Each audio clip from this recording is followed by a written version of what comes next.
Hey guys, Rob here. Trying something a little different. I realized that when I did my video yesterday that I did mention I was going to try doing the spammy deck within the Colossus Awakening. So I wanted to kind of demonstrate and show to you guys what I did with the deck. And I'm going to do it in real time. This is going to be pretty much all past challenges. I just wanted to kind of show you, this is the list of battles I've had. As you can see, I had my defeat down there at the bottom, which was using my original deck, but these are the variations of the new deck that I created here. And I'm going to go battle by battle and just kind of show you how the spam is OP. And it's a little ridiculous. So I'm not going to have any battle noises or anything going on with the Colossus. It's a little bit of background noise from the music.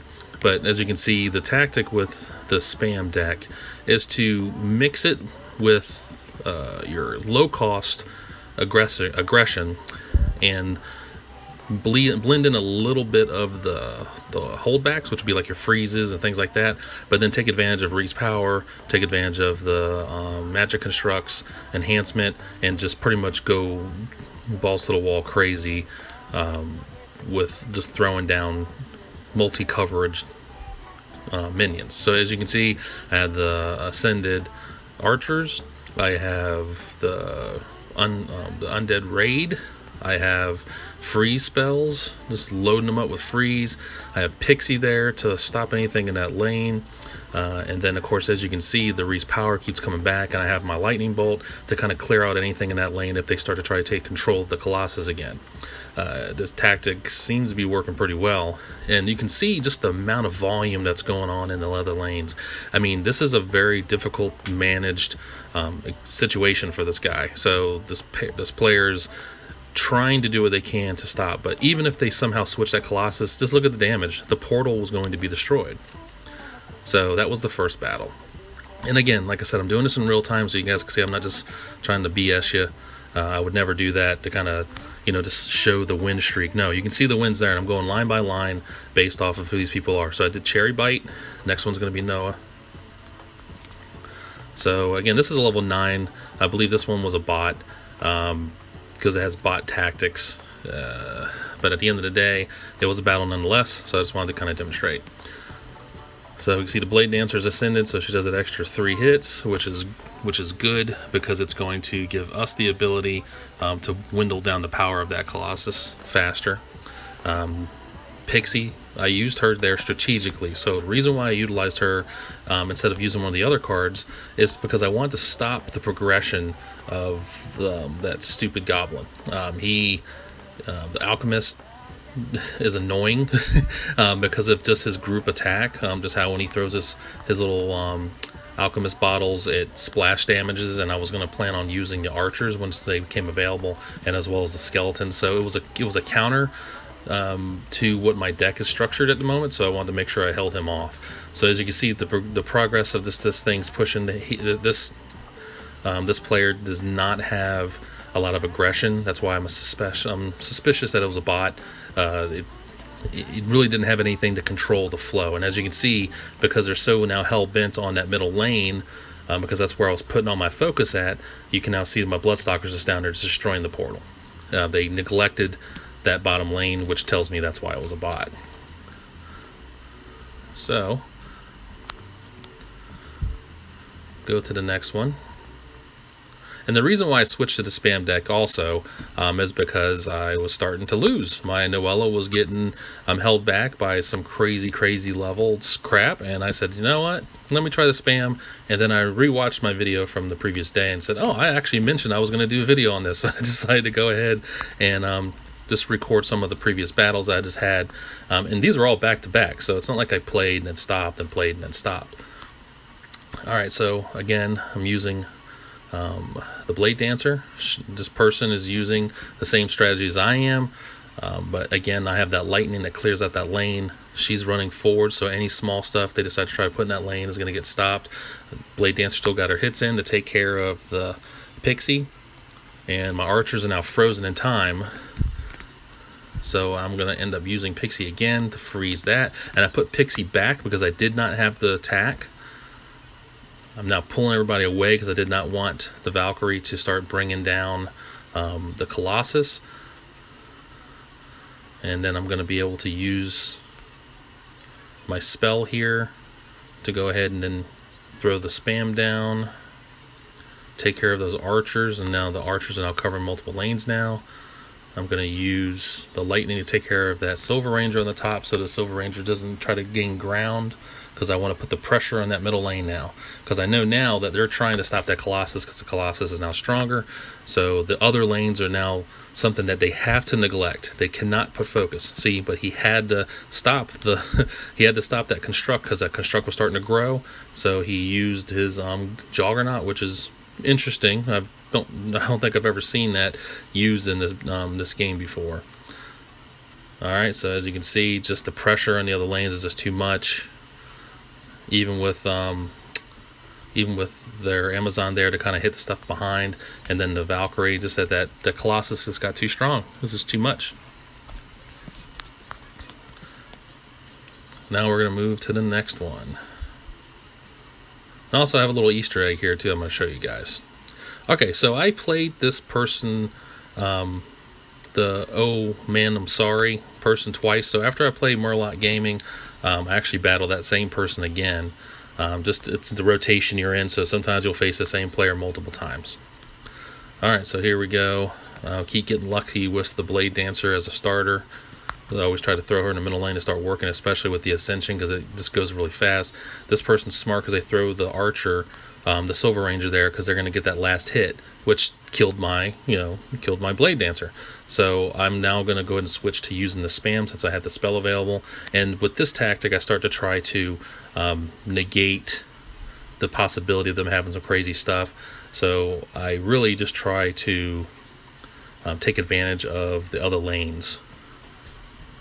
I do start putting other things down, but I know that middle lane needs some aggression, so I went ahead and used the Bloodstalker since I had the build up already. The Bloodstalker was going to be able to take the hit from the Silver Ranger because of just the absorption that I did. So now I'm just trying to hold back anything he decides to put in that middle lane. I was actually suspicious that there was going to be something like a Valkyrie or whatnot, but he tried to use the Bloodstalker, which was silly at that point because the Bloodstalker's animation slowed down his ability to do any type of damage. So that gave me the advantage of just not having to use really a spell for anything. Okay, so the next one was going to be the same guy we played before, which was "Oh Man, I'm Sorry," which I guess I have to be saying that to you, bud, because I made you lose twice within the course of 5 minutes. Alright, so he didn't change his deck. I don't think so. If I look back, I believe he kept the same strategy, which again, just because you lose doesn't mean you need to change. But the heaviness he's using here, I think, was a little bit off. Alright, so I put the Magic Struck in the middle lane because I don't really care if he dies. I just wanted his spell enhancement. Alright, so he's... yeah. Pulled that back. Took those guys out. Gave me some ground. So really I just didn't want anything in my Magic Struck's way, because the more he's growing, the more of a tank he becomes. So even if he has almost no health left, he still can take a hit, which he did. And you saw that he took the hit, but he still killed the Valkyrie. Now my Bloodstalker's in the upper lane, so now that's a problem for him. So how's he going to handle that? Well, he's going to do the Viper, of course, because they all have a Viper for the Bloodstalker. But as you can see, the Colossus is now being neglected. He's now having to do that, which I'm using my lightning to kind of clear the lane. So what's he going to do? He's going to have to do something to stop that. He doesn't have anything he can use. So what you get there is a one-turn attack of the Colossus.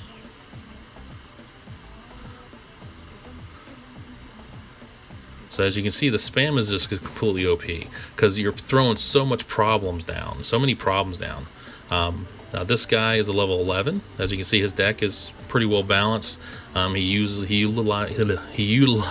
the undead, the Immortal Knight, as a tank to kind of block anything you try to put down to prevent the Colossus from getting closer to your portal. So what the tactic is with that minion is, once the Colossus gets closer, you put him down halfway through the field, have him scurry in front of the Colossus, so any counters you try doing would hold back and not hurt the Colossus, because none of your spells or anything you do hurts the Colossus, so it has to be straight aggression.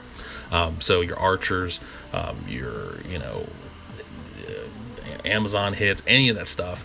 Well, Amazon, I guess, would probably be a good counter to that.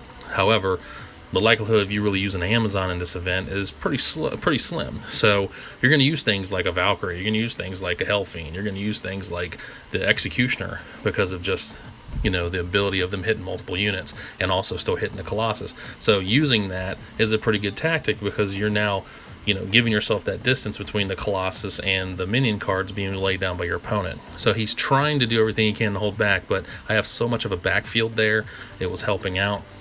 And again, the spam is real.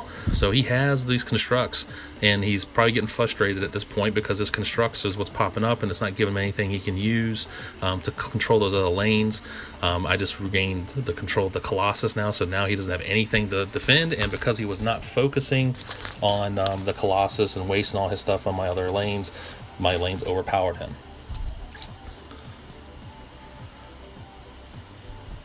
Alright, so now we're dealing with Duel Fog.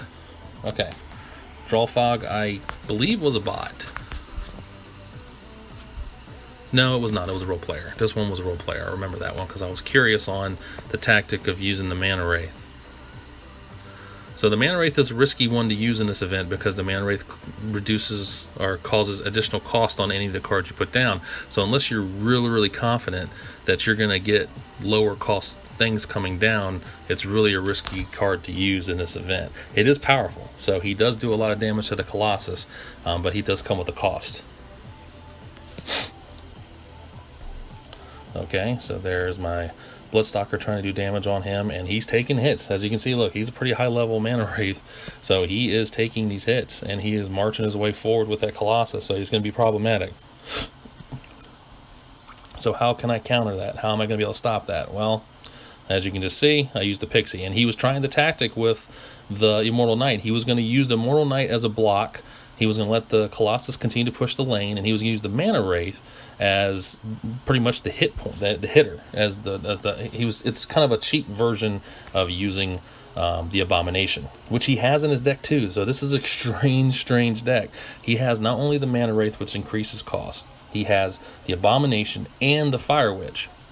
Don't understand the logic. That is, in my opinion, asking to lose. So unfortunately, that's what this person got. It's just that you're making your deck too heavy. If you're planning on playing the long game, there really isn't a long game with this event. I think the highest I've ever got the Colossus to is a 9, and at that point it's already done because that Colossus is going as fast as a Blade Dancer or a Rolling Rock at that point, and unless you have 4 Abominations lined up and with the hopes of your opponent not using something to freeze them down, you're just not going to happen. Alright, so here's the Easter egg. See, everybody's doing the moonwalk? So for whatever reason, when you do replays in this game, it sometimes inverts the portals, so the minions, when they're laid down, walk backwards, still attack, and still do the animations of attacking, but they pretty much pull a Michael Jackson. So here's that battle without the bug. And as you can see, we're both using the same tactic, taking advantage of that Mana Wraith. I'm sorry, not Mana Wraith, but the Construct. Throwing some Lightning Bolt down to take care of that because I did not want that to be a problem. And as you can see, he gave up on worrying about the Colossus at the point because he wanted to throw his archers down the bottom lane. So I am now going to use Pixie to lock those guys up, just because I didn't want them progressing. It's all about field advantage here. And Pixie's strong enough with her shots. She just doesn't take a lot of damage, but she's strong enough to kill one of these archers with one hit. Alright, so he's now trying to focus again on that middle lane. He's freezing up that top lane because he took advantage of using his Hellfiend to clear that out, which then unfortunately lost him the capability of using the Hellfiend in the middle lane so that his Nature Guardian could continue to do the Lightning Bolt. So he had to sacrifice that. So the best way to kind of think about this, guys, is look at it like chess. It's kind of like a chess game. He didn't expect me to have the archers there, so unfortunately he sacrificed his Phase Assassin. So now you can see this Colossus has got the level 5, so starting to march a little faster here. Pixie, I'm pulling her back. I always put her in the back of the field if I can when I use it, because I don't want her accidentally hitting somebody that was laid down that got froze, because I want to keep them frozen. So I cleared out the lane now with my lightning bolt, and as you can see, the archers are still doing their thing. I'm loading down that bottom lane heavy because I want him to focus on that. So the whole purpose of me putting all those archers on the bottom lane is I want him to get his attention down there. He wasn't baiting for it, so he wasn't taking the bait. But so I decided I got to pull everything out of the way. So I kept using the executioner to pull stuff out of the way, pulling that damn abomination out of the way, further and further away. So that was it in a nutshell right there, guys. So as you can see, played these battles back to back, did not lose at all, still haven't lost using that deck. It's because it's extremely OP. The game needs to address that. But I wanted to demonstrate that, show you guys how it works. By all means, try it. Look at the deck I have. Here, I'll pull it up here in a second, so you can kind of see what I was using again. And again, I'm not doing anything crazy. I'm not doing a crazy strategy. I mean, these are the guys I played. That's is what it is. This is what I was using before when I lost. Didn't work very well for me, and then I switched to this other deck, and it seems to be working well. So again, try it out. If you have a different strategy or idea, please put it in the comments. Don't forget to like and subscribe, guys. And as I always say, stay safe, stay sharp, have a happy Thanksgiving, and until next time.